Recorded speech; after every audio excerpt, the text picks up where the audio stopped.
নমস্কার, ইনফোলিপের বাণী ও কথা পর্বে সকলকে স্বাগত। আজ দিনটি সমাপ্ত করব মা ও ঠাকুরের একটি ঘটনার মধ্যে দিয়ে।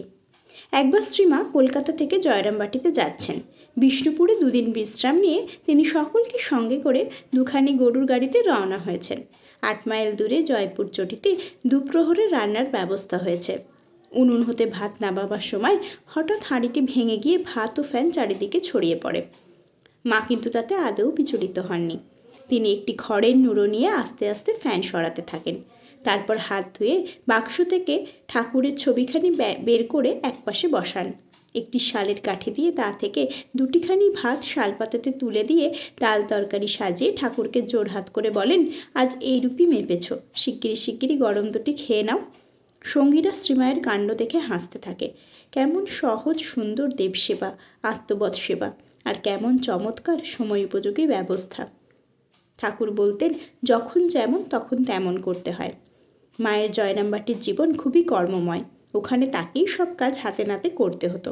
অনেক সময় রন্ধনাদি পরিবেশন এবং এমনকি লণ্ঠন সাপ পর্যন্ত তিনি একা হাতেই সামলাতেন। ভক্ত সেবা তার জয়রামবাটির জীবনের একটা প্রধান অঙ্গ। প্রত্যেক ভক্তই মাকে জয়রামবাটিতে নিজের গর্ভধারিণী মা অপেক্ষা আরও নিবিড়ভাবে পাওয়ার সুযোগ পেত। তিনি যাবতীয় কাজ করে যেতেন নিত্য পরম প্রীতির সঙ্গে।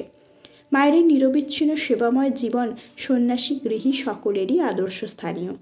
তিনি বলতেন, সর্বদা কাজ করতে হয়, কাজে দেহ মন ভালো থাকে। মায়ের জীবনের একটি প্রধান অবদান সেবা।